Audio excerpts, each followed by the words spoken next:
I am confused. Being philosophically consistent and being a very honest person, I'm sure you can tell me where God came from. And in addition, once you've told me where God comes from, please try to clarify how you can figure that a spiritual force can have an impact on a material universe to create it.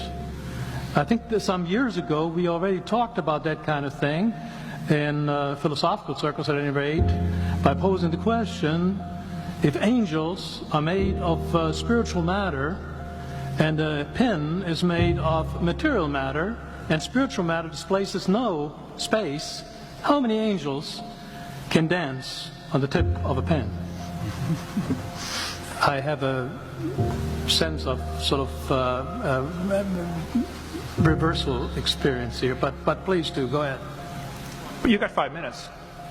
Now, I just want to know which question. That's all right. You may take the rest of the minute. All right. Your question, where did God come from, assumes that you're thinking of the wrong, obviously it displays that you're thinking of the wrong God. Because the God of the Bible is not affected by time, space, or matter. If he's affected by time, space, or matter, he's not God. Time, space, and matter is what we call a continuum. All of them have to come into existence at the same instant. Because if there were matter but no space, where would you put it? If there were matter and space but no time, when would you put it? You cannot have time, space, or matter independently. They have to come into existence simultaneously.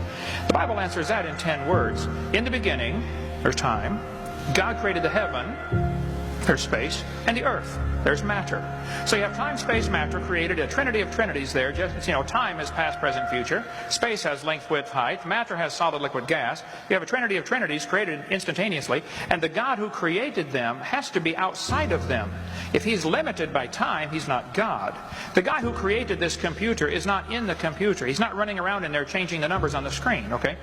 The God who created this universe is outside of the universe. He's above it, beyond it, in it, through it. He's unaffected by it. So the concept that a spiritual force cannot have any effect on a material body, well then I guess you'd have to explain to me things like emotions and love and hatred and envy and jealousy and rationality.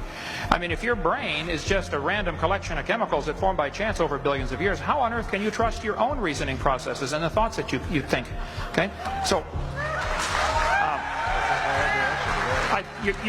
your question, where did God come from, is assuming a limited God. And that's your problem. The God that I worship is not limited by time, space, or matter. If I could fit the infinite God in my 3-pound brain, he would not be worth worshiping, that's for certain. So that's the God that I worship. Thank you.